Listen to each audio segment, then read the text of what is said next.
Welcome to the Hawkins Observer, a podcast where two half-lifelong friends recap and analyze every episode of Stranger Things as we prepare for the release of the final season this November. As always, we'll give you a scene-by-scene recap discussing the plot and developments, as well as sharing our thoughts, memories, and reactions. In this episode, we pick up where we left off as we join Dustin on his curiosity voyage with his new friend. We see Eleven go on a curiosity voyage of her own, and Will goes on a type of voyage as well, but a dark one. Yeah, so grab some cold Egos, close the blinds, lock the doors, because here we go with Season 2, Episode 3, The Pollywog. It's a good one. It's a doozy again, you guys. I know you're going to like this one so much. Just pre-like it. Go ahead and pre-like it and hit that subscribe because, it's only uphill from here. We have so much great stuff coming your way, and we are curious to know what you guys think. If you're watching this and you're like, these guys are crazy, they're off the rocker, or maybe they're not very good at this, just let us know. Leave us a comment. We'd love to see your feedback. We can handle it. We'll just go back to our six-figure jobs. All right, kick us off, Nate. Okay, we open with Dustin fresh off of the trash can scene from the end of the last episode. He walks into his house, kind of hurriedly, tries to sneak to his room, but is interrupted by his mom, who's wearing kitten ear headband because it's Halloween. It's so cute. She asked how trick or treat was. Dustin said it was tubular, referencing Max, but he is then questioned by his mom about 1,000 things. What's wrong with you? Did something happen? Are you constipated again? She thinks that Dustin is acting weird. And the Ghostbusters trap that he has as a part of his costume is shimmying and shaking, and there's noise coming from it, and it scares both of them.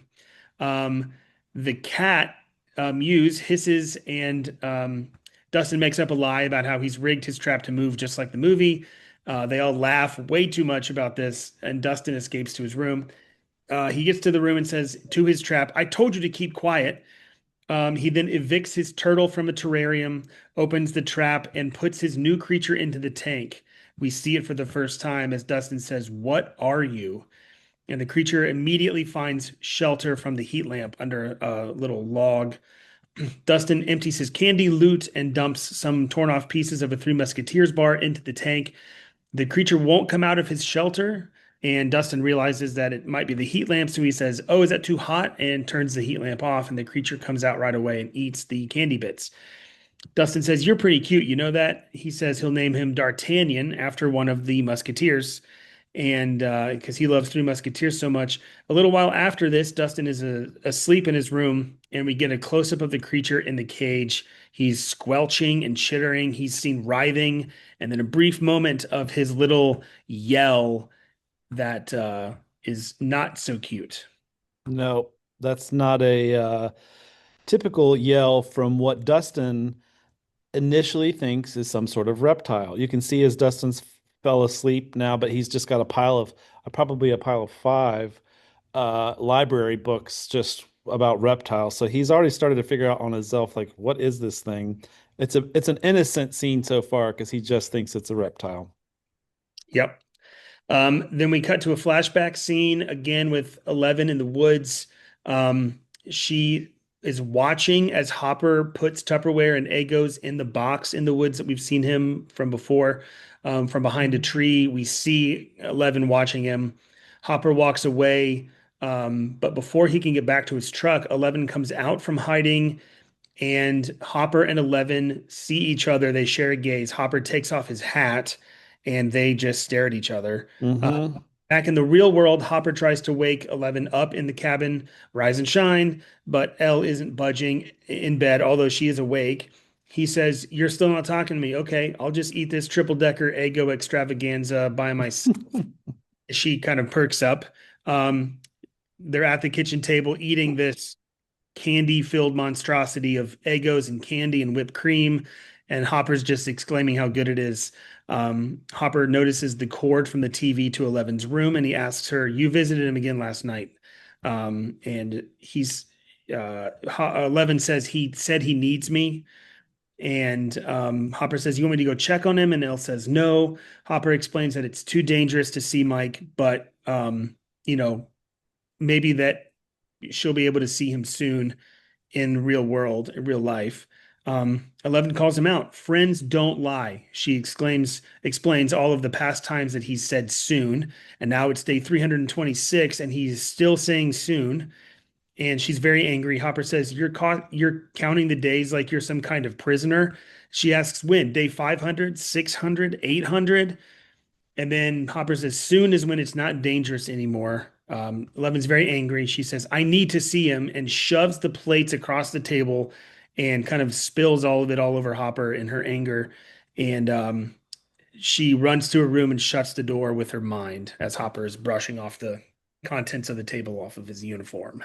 Classic case of cabin fever here. I mean, poor Eleven, she's not only like probably tired of just being cooped up, but because she's been able to visit Mike and her, with her mind and the real Mike, we assume, like she's really actually missing him as a person. So she's got it bad both ways.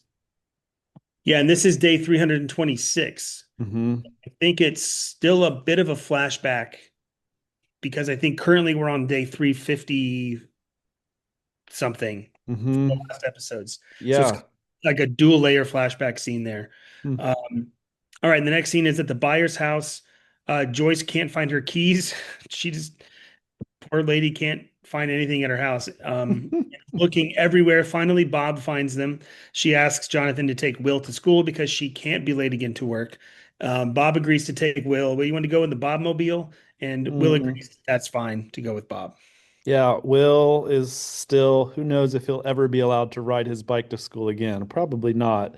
But when Bob perks up and says, I can take him, I think Will genuinely looks okay with that, like, or excited, not like, oh, I gotta go with this guy. But I think he's happy to do that. Yeah, and Bob is too.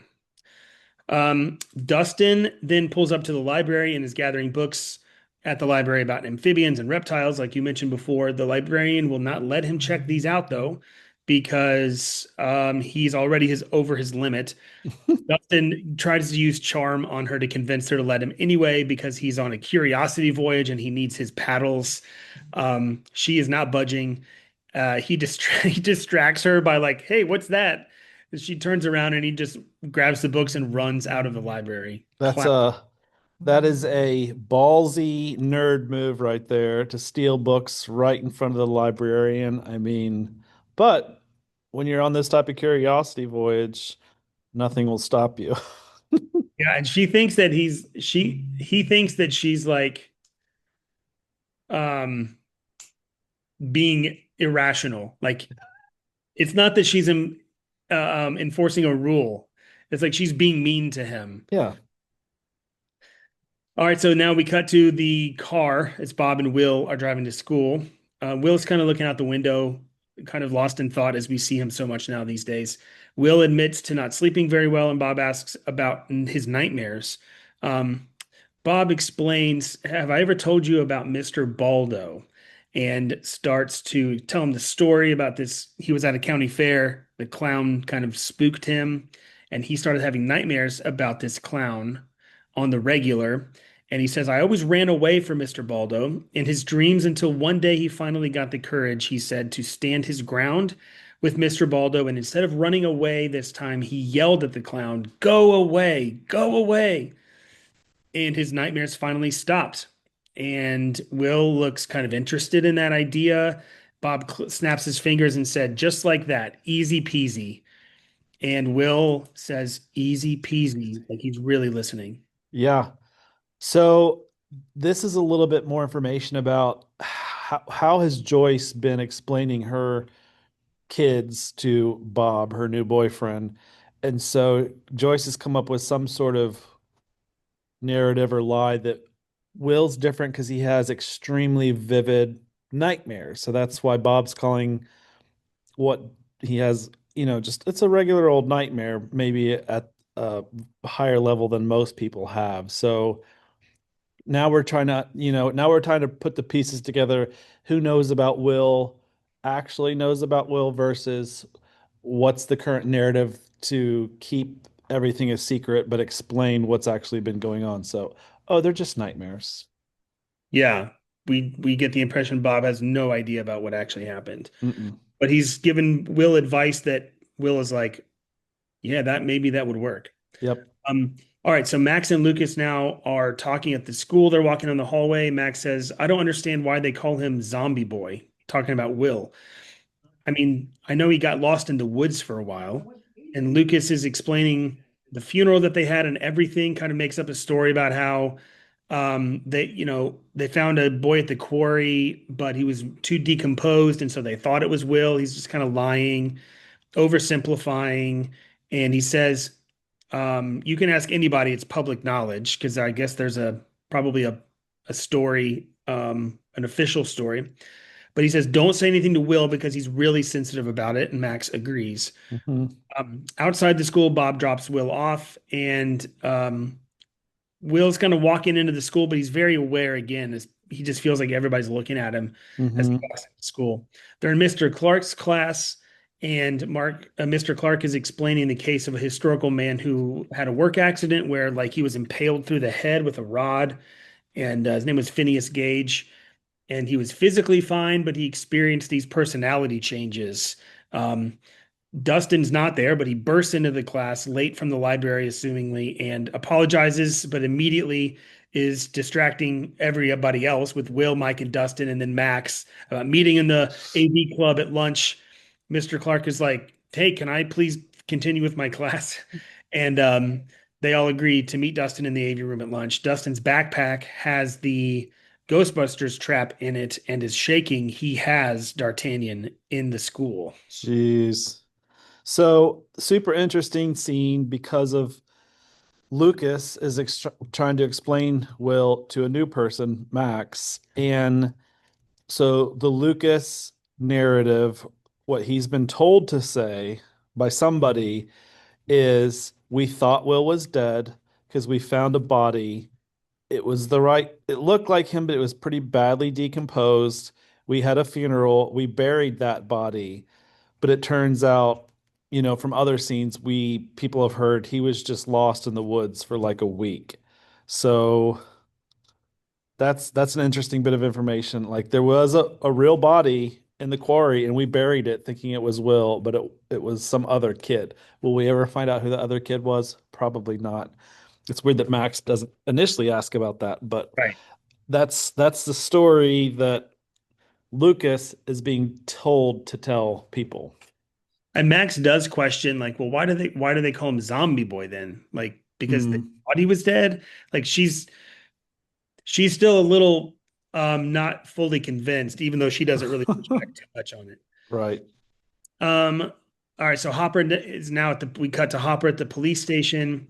He is speaking with the deputies about their investigation of the rot or the slime from previously, I guess the day before. Hmm. The deputies share some of the locations, but then Hopper kind of calls them out. They admit that they just stopped looking because it got dark. And one of them goes, I mean, it was really dark. Really And dark. Hopper goes, they're called flashlights. He's very annoyed. He's marking X's on the map on a wall, uh, Hmm. but he kind of notices something. He suddenly tears the map off the wall, lays it out on the table, and starts drawing circles, connecting all the X's, kind of concentric circles around where they find these rots, and then realizes that Hawkins' lab is right in the middle of all these concentric circles. Yeah, the interesting thing about the map is the Hawkins lab isn't even labeled. It just looks like a blank spot on the map because it's top Yeah. secret and they didn't print anything about it. Yep.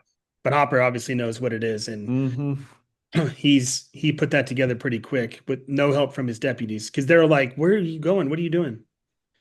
One of them says, "Do you want us to go back out there?" Like they just don't get it. All right, back at the cabin, 11 uh, dons the blindfold we've seen her wear before, but then she immediately takes it right off before she never does anything.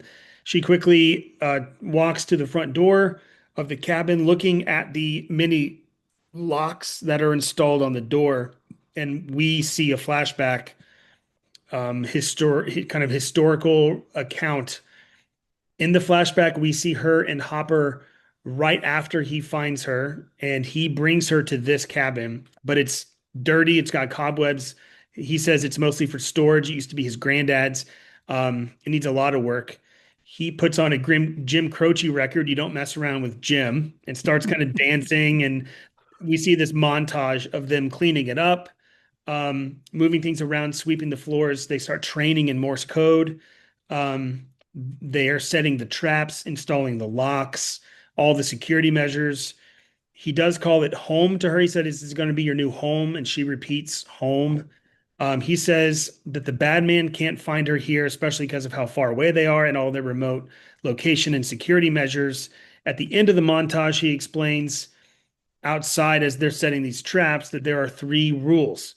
One, always keep the blinds drawn.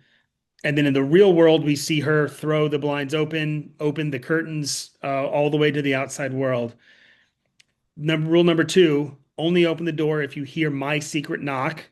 And in the real world, she unlocks all the doors and opens the door. So the flashback and real world are cutting back and forth as she is breaking these rules one by one. Finally, don't ever go out alone, especially not in the daylight. Sure enough, it's the middle of the day. In the real world, she walks right out of the cabin, walks over the tripwire, away from the cabin. Um, he calls the rules the "don't be stupid" rules. And Hmm. then as she walks away, she steps over the tripwire and says, "Not stupid." And she's gone.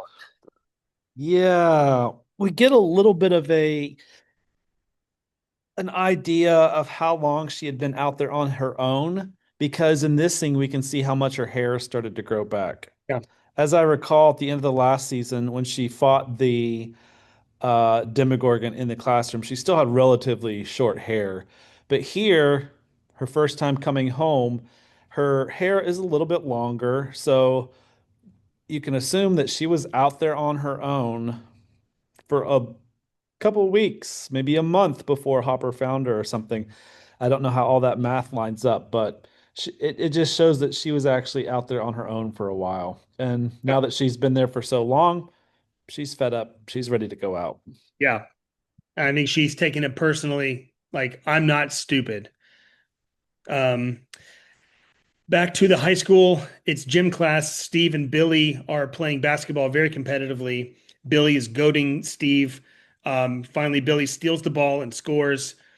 Nancy interrupts them and asks to talk to Steve. In the alleyway, we find out Steve didn't pick up Nancy from school, and Nancy's very mad. Like, "Where were you? I missed first period." Steve says he figured Jonathan would bring her.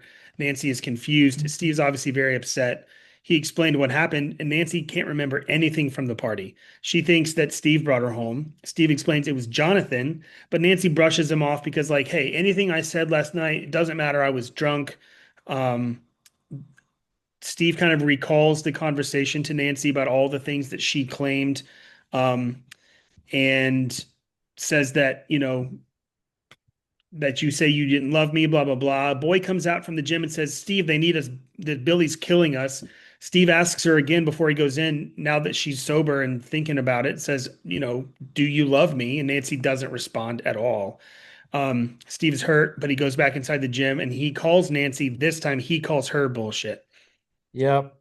The we here we see like again just Nancy is conflicted about a lot of things, including how she actually feels about Steve. Like not only is Barb always on the back of her mind, but she's trying to have a relationship in the middle of all that with this guy. And when he calls her out, like, "Do you love me or not?" She's just like, so poor. I mean, I feel sorry for Steve, but we understand why Nancy is also so conflicted.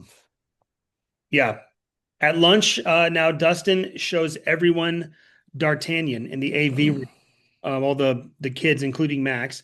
They pass him around. Dustin says he's researched all of his books and can't identify this creature. He thinks he's made a new scientific discovery. Mike notices that it looks like something is, quote, moving inside of him. Um, Speaking of D'Artagnan, one of them moves the lamp over to inspect it closer, and the heat from the lamp hurts D'Artagnan. He screeches and moves away from the lamp. Dustin explains that that's an oddity because most reptiles and amphibians are exothermic. They want the heat. Will looks on, has a brief flashback of the slug that he coughed up in the bathroom sink. the noise he hears in his episodes, and he looks very worried. He's putting things together here. Outside in the hallway, Will hangs back from the others, and we hear some ominous sounds and some music as we kind of get an idea of what's happening inside Will's mind. So far, so innocent. Dustin's doing the right thing by not keeping a secret. He's actually sharing his find with his friends as he should. So so far so good. So far. All right, so we cut to Bob shows up to Nancy or to Joyce's work and has lunch for them both, and they have their lunch break together outside. Bob tells Joyce how much he likes her and how much he likes the boys. He says that he thinks he and Will are really connecting. In that conversation, Bob explains that he noticed it's not a big deal. I noticed some dings on my camcorder. He says I went back and reviewed the footage, and I noticed that some older kids were picking on Will. Joyce says that she'll kill the boys, thinking that she knows who they are. Although Bob says he relates. He's like, he admires Joyce for punching back. He's like, that's what I love about you. He says, guys like me, guys like Will, we don't punch back. And because of this, they get taken advantage of. He said he relates to Will and says, but hey, I get to date Joyce Byers. It all works out in the end. Yep. Joyce's emotions in this scene are just a roller coaster because she's Yeah. also excited that Will is connecting with Bob. Bob kind of alludes that he was also bullied, so they have Will and Bob have that in common. So Joyce is like, it warms her heart to think about Bob connecting with her sons. But then when she finds out that there's video proof that Will has been bullied, her mama bear switch flips on and she's ready to kill the boys. So yeah, this is again, tough scene for Mama Joyce. Yeah, and it's interesting that Bob doesn't really care as much about his camcorder as he does what he found on it. Hmm. So Hopper, fresh off of his discovery on the map, is at Hawkins' lab now, and he's explaining to Dr. Sam what they found about this rot, and says that it's kind of all centers on Hawkins' lab. The doctor patronizes him like, "Oh, these patterns are really pretty. I like the design that you've done here." And Hopper accuses the doctor of thinking it's a joke. He further explains that it's all spreading from the lab, and doctor says that that's impossible. The last burn was just 2 days ago. Hopper says, "Well, what if there's a leak?" Because he says it's contained. And he says, "I don't know. You're the scientist. You tell me." And he goes, "Exactly. And I'm telling you that there's nothing to worry about." Hopper eventually says, "Convince me." Mhm. Um, Hopper mentions their deal where he's like, "Hey, I keep things quiet around here, and you keep, your shit." He says, "out of my town." Um, and the doctor gets pretty confrontational here and says, "Oh, now you're giving me orders?" No. And Hopper says, "I've done my part. Now you do yours. Convince me." Asks them to do more tests, send his guys out, and convince Hopper that there's really nothing to worry about. Yeah, we haven't seen a lot of their interaction yet, but so far the doctor has been he's been kind and patient with Joyce and Hopper. And but Hopper has kind of maintained a suspicious demeanor the whole time. But here it's awkward because it feels a lot more like a confrontation, and the doctor kind of stands up for himself. Is maybe he's just tired of Hopper being so suspicious in general, and so that's why they kind of have this little mini confrontation.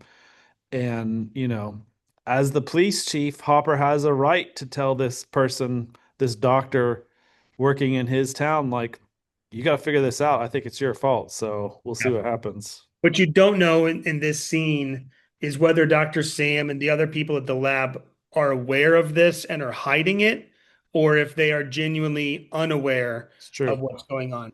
I Yep. get the impression more so that they know about it or that they know more than they're letting on, and that they're just kind of trying to brush it under the rug. It's true. We'll find out. Um, all right, so Jonathan and Nancy now are at the high school. They're sharing lunch at Jonathan's car. Steve is not there.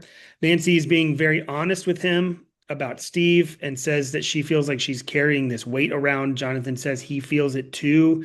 they have something to relate to in that way. Nancy's talking about Barb being missing, and Jonathan says, "Yeah, Will is back. It is different in that way, but it's you know, it's not like things are back to normal. Will's never going to be the same." Nancy says, "Doesn't that make you mad? Like the people who are responsible for this aren't being held accountable." And Jonathan says, "Well, they're dead." And Nancy goes, "Do you really believe that?" And Nancy sees a boy with a Walkman kind of in the distance enjoying his lunch. And she asks Jonathan, she gets an idea and says, "Do you want to skip fourth period?" And she's got an idea. Yeah, so these two have an unusual, I don't even want to call it a friendship. It's it's a kinship or a bizarre bond because Yes. again, they're both on the inside of this story. And there's just so much unresolved. I feel like Jonathan's ready to move on as much as possible. Those bad people are dead. But then Nancy can't move on because her friend is still missing or dead. Right. So Nancy is just still, plus Nancy knows something that Barb's parents don't know. So Nancy's still just in the middle of the drama. Yeah. And she's not buying, or she's at the least suspicious of the kind of official story that, like, the lab is kind of rolled over all of its staff and everybody's dead who was responsible. And Nancy's like, if you believe that, you believe a lie. Hmm. All right, so now 11 is walking through the woods and comes up to someone's backyard. This is after her kind of escape from the cabin. She comes up to kind of the woods edge, kind of a tree line in somebody's backyard, and a mom is pushing her young daughter on a swing, and she has a flashback where Hopper is reading her a book about a kid whose mother dies after they're at the cabin. And 11 asks Hopper about her mother, and Hopper goes, "Of course you have a mother, but she's not around anymore. She's gone." And 11 is very sad. Hopper says, "I'm sorry." And 11 is kind of snapped out of the flashback by the mother who's now approached her, asking her where her parents are. "Are you lost? What's wrong?" 11 asks where the school is. The mother says it's about a mile that way. And 11 makes her escape by making the swing that they were on kind of wrap around the pole. They both turn around and look at what's happening. The daughter notices it first, and 11 is gone when they turn back around. Yeah, it's interesting. I don't know if we can read into it too much, but like when 11 is having her flashback, I mean, we all kind of do this in real life, but when she's in her flashback, it was enough time and unawareness of the real world that that mom walked right up to her. So, not to look into that too much, but it is interesting that again, she's snapped out of it by a real person there. I mean, last episode we saw Will getting snapped out of an episode by Mike physically being there. So that's a curious thing to see if going forward people can be snapped Yep. out of their episodes just by a person in the real world, whether it's a flashback or it's the upside down, a person coming up to them and being like, "Hey, you know." Yeah. 11 especially gets so lost in thought sometimes. You do wonder if is she having a flashback, or is she literally just so lost in her memory that she just doesn't have any awareness of what's going on in the real world. Well, this mom and her daughter are kind of like, where did that girl go? Yeah. We cut to Joyce races into her house and grabs the tape from the camcorder, but she can't get it to work with the VCR, and she can't understand why. She calls Bob at work, and he tries to explain how to make it watchable using very technical words. And Joyce is like, "English, please." She finally gets it working and hangs right up on Bob without letting him finish. She watches the tape until she finds the moment that Will is knocked down to the ground by the bullies, or Mm. by being scared of the bullies. She pauses it when she finds something interesting on the tape, and there's some static interference that's kind of cutting in and out of the footage.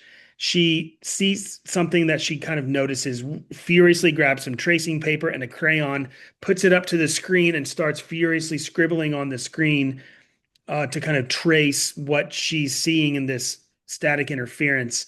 She realizes it's the exact same shape as the spider monster drawing that Will had shown her earlier, and she's terrified. And we kind of do see it on the screen too as she's tracing it. Yeah, I mean, oh my gosh.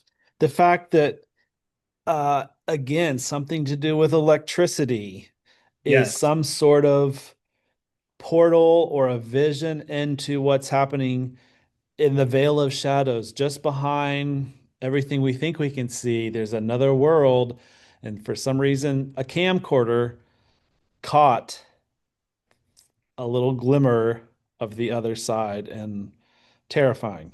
Yeah, it is kind of like it caught the upside down because it's not in the main footage. It's like Hmm. pauses it. There's kind of this like interference, and it's only when the interference is being shown that we see the spider monster. So it's like that's exactly what it is like. It's Yeah. the kind of the ethereal plane as we hear later. Yep. Back at the school, Mike is asking Will if he's coming to show Mr. Clark the creature, and Will doesn't say anything. Mm. Dustin, Lucas, and Max are about to show Mr. Clark D'Artagnan, but Mike busts in with Will, assuming that Will has explained something to Mike. And Hmm. before they can open the trap, Dustin's very concerned that Mr. Clark knows that it's his discovery, but Mike busts in, says, "Hey, this is all a prank." He grabs the trap and runs out before Mr. Clark can see it. And says, I think that he says, like, we need to go right now. Yep. We hope that Mr. Clark will clarify, why were you pulling a prank on me, your teacher? Or hopefully Mr. Clark will be on his own curiosity voyage and get some more information out of the kids. But yeah, Mike's urgency in this moment to get that thing out of that classroom and not let the teacher know, it's almost like an emergency. It's so urgent based on whatever Will told him. Yeah, Will's kind of standing in the doorway, letting Mike do all the work. Outside of the school, brief scene. Billy is with a girl at his car. He's finally had enough. Max is late again. He already threatened that she'll have to skate home if she's late again. So he follows through, says she's going to have to skate home. He whips out without Max and says that Max isn't her sister. When the girl says, "Are you going to wait for your sister?" She goes, "Don't say that. She's not my sister." Yeah, if I'm Max, I wouldn't want to ride with him anyway. I'd always want to be on my skateboard. So, yeah, especially if there's a girlfriend in the car. I wouldn't want to be in that car. Yeah. Well, and especially the way that he was driving in the last episode, she got scared just being in the car with him. Yep. Back in the AV room, the boys now have escaped from Mr. Clark. They are inside, but Max is out in the hallway. They won't let her in. Will and Mike are trying to explain that he thinks Dart is from the Upside Down, and they all want to take Dart to Hopper, but Dustin objects, saying maybe he's not bad. He's kind of Dustin's pet. So Dustin's a bit defensive. Dustin says the creature trusts him. D'Artagnan is then let out of the trap, and Max kind of shimmies her way in and breaks into the room. Dart is noticeably bigger than he was even just a few hours ago, maybe double in size. Right in front of them, he grows a new pair of legs out from one from each side.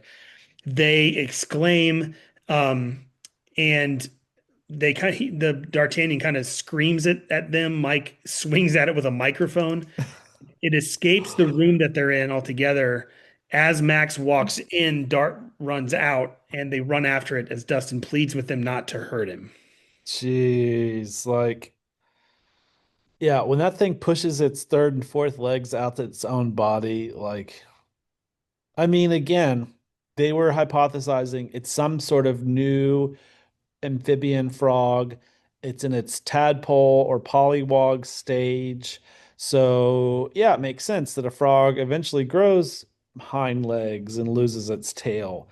But at the same time, Not like this that. no, this feels very violent and pretty otherworldly. And so, of course, they can't let Max at this time, they can't let her know why they're going to keep this a secret a little longer, because then they would have to explain what Will thinks this thing is, and they can't do that yet, or they're just not willing to let her in. Exactly. And I think the way it screams at them alerts them that, like, this is not like this thing has a will. No All pun right. So, intended. yes. Yeah. All right. So, Nancy and Jonathan apparently have skipped their class to go to Radio Shack. They walk into the Wheeler's house very hurriedly. Nancy has a Radio Shack bag. They brush Karen off, saying they have a lot of studying to do for this very big test. But Karen is very glad to see that it's Jonathan. Says it's good to see him. Upstairs, when they get away, Nancy calls Barb's parents, but she hesitates when the mom answers. She finally says, "Hey, I have not been truthful with you. I need to talk to you, and I can't talk to you over the phone." At that moment, we see back, assumably at the lab, the call is being tapped, is being intercepted because we know that the Wheeler's phone has been tapped. And she asks Mrs. Holland to trust her. Nancy does. Hmm. So I at first I thought, what did Nancy buy like a new phone at Radio Shack? Like we're not in this scene, we're not told what she bought at Radio Shack, are we? That's a good question. I She, thought maybe she didn't have a phone in her own room. No, she did because she was on it before yeah, talking to Barb. So yeah, who knows what's in that Radio Shack that's bag? true. I didn't even think about that. But she presumably would have been at the house when they were tapping the phones after the high school incident. Yeah, It's I don't know. interesting. You know that she calls Barb's mom and the lab or somebody is listening. Hmm. Um, but she kind of admits, like, hey, I haven't been truthful with you. Okay, so out in the field, lab workers are following through on Hopper's request for more tests, and they're in these Tyvek suits and they're taking core samples of the soil out in these pumpkin fields. Dr. Sam seems to be very unworried. He says that he already told Hopper what he thinks, but they'll run some tests, they'll see what comes up. He does agree that it smells very bad. Um, he says it will be a day or two, but he's interrupted by a call from the deputy. Hopper is interrupted. One of the deputies says, "Hey, remember that Russian girl that Murray was going on about the other day? Now I'm thinking he's not so crazy after all." That was over the radio. We cut to the deputy in where he is, and he is in the backyard where the mother and her daughter saw 11. Um, Hopper gets very concerned and says, "Stay right where you are. Don't move." And he leaves very quickly as Dr. Sam watches him peel out. Yeah. Um, it definitely raises an eyebrow of the doctor to see that type of emotion from Hopper. We don't know if the doctor heard the other deputy say Russian girl. Don't know for certain, but it definitely piques his curiosity to Yes, see Hopper responding to with this type of urgency, I guess. exactly. The doctor's not just watching him walk away, he's watching with some interest Mm, what he's watching. yep. We don't know what's going on with Dr. Sam. Um, Back to 11 on her little curiosity voyage. She approaches the school from a wooded area kind of across the street, and she sees Mike's bike in the bike rack, and she grabs his handlebar.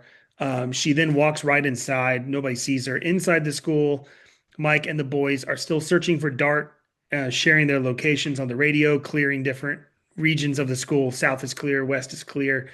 And 11 kind of is right around the corner, kind of in a Scooby-Doo scene where they're walk past and she walks by, but they don't see each other. Lucas busts a door open and scares a teacher. It's a funny scene. Uh, Mm-hmm. he says this room is clear. Mike searches the gym, and as he enters the gym, a door from across the gym swings shut. And he searches the locker room and finds Max in the dark, and they kind of scare each other. Mike just tells Max to go home. Max says, "Why do you hate me so much?"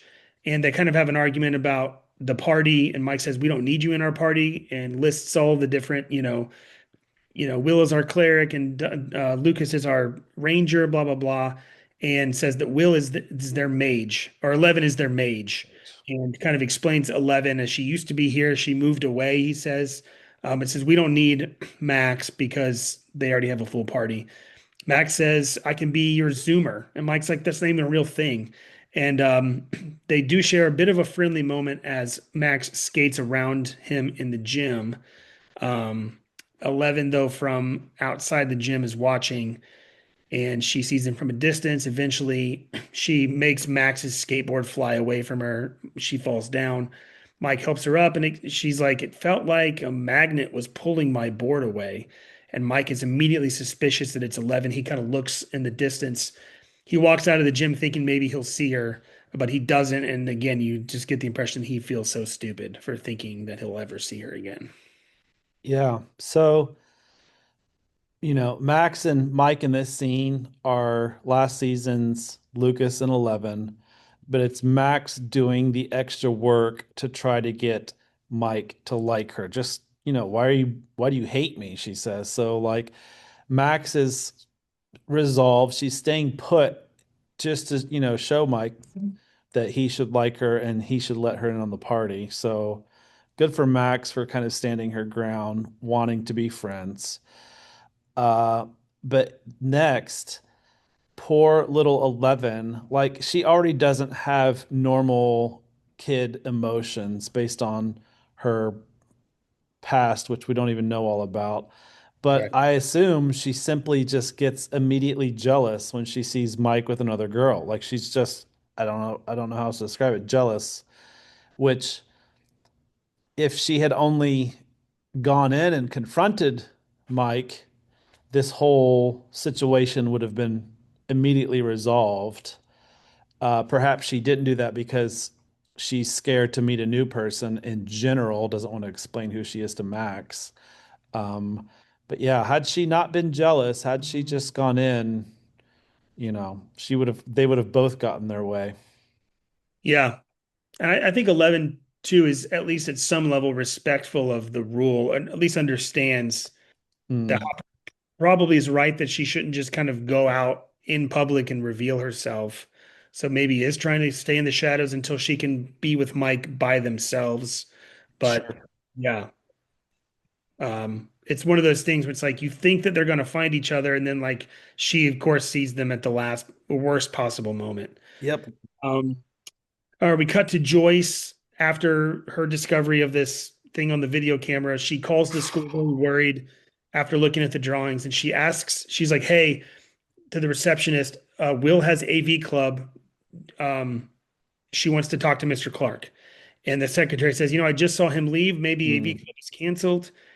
And Joyce just hangs up on her, and she gets in her car and peels out, presumably towards the school. Nobody in this show drives a car without peeling or drifting or anything, except for Bob. Bob's like a very responsible driver, but everybody It's is squealing and peeling out of places because they have places to be in a big hurry. By the way, Hopper's peel out at the field might be the most aggressive peel out of the show. Yep. We're gonna have to give gold stars away for the people who actually don't peel out. That's a really fun observation. Yeah, so this quick little thing here makes you wonder, the boys have done this before, lied to their parents and say, "Hey, I'm staying after school for AV club." So in Joyce's confused mind, whatever day of the week it is, she probably just assumes, "Oh, they have AV club every day this week." Whereas the boys probably just told their parents that lie. "Oh, we're staying longer." In Yep. reality, they stayed longer to, share a dart. Share a dart. Yeah, but Joyce, I mean, she's not willing to wait until Will gets home, even on a normal No. schedule, to talk to him about this. She feels like he might be in imminent danger or that she needs Hmm. to get to him immediately. Yep. All right, we cut back to the school. They're still looking for Dart. Will searches a bathroom and he finds Dart. He's the one who finds Dart in kind of the back stall of this bathroom. Calls the boys on the radio, says he's found him, says where they are. And he gets spooked into the hallway by Dart as he has another episode. He's again back in the upside down at the school, exactly where he is in real world, but he's in the upside down. Vines are everywhere, like we've seen. He starts running away down the hallway, just booking it down the hallway, running, running, running, like we've seen him in these other episodes. Um, Dustin enters the bathroom where Dart is, and he finds him and picks him up. As Dart moves toward him, he's willing to go to Dustin. He hears the others coming. He hides Dart under his hat, and the others find Dustin in the bathroom because they all come up after Will's call. And Dustin says that he doesn't see Dart. He's not seen him. And then they all realize that Will isn't there. Like, where's Will? We cut back to Will running away. He's running down the hallways. He finally runs outside into a field by the school, um, Will, still in his episode, sees the enormous shadow monster and then starts recalling Bob's story about Mr. Baldo. We see kind of cuts back to that conversation in Bob's car. Will just begins yelling at the shadow monster, go away, over and over. He's saying this. Eventually, the shadow monster hones in on Will, surrounds him with this like tornado like arm. It like touches down like you see in these big like Oklahoma tornadoes. Um, and as he's yelling, uh, this shadow monster is kind of getting closer to him, honing in on him. And we hear Bob from that conversation they had in the car going, just like that, easy peasy, right? And just as that happens, Will is completely engulfed by the shadow monster, swirling around him. It even appears to kind of enter Will's body through his open mouth with its cyclone like swirls, and Will is just engulfed. Roll end credits.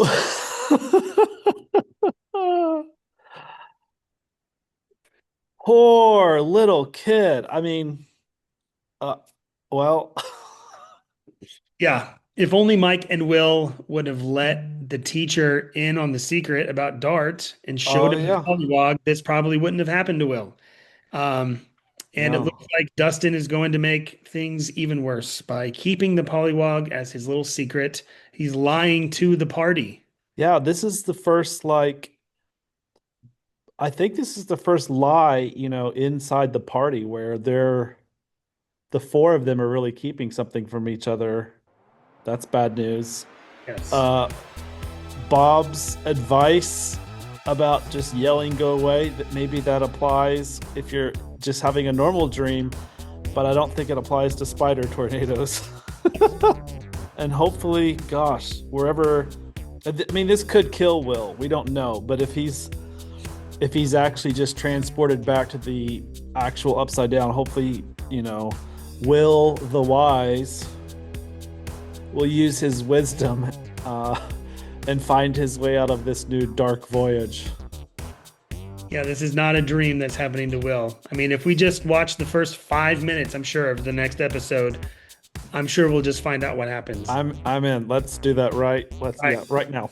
All right. We'll see the rest of you next time here on the Hawkins Observer.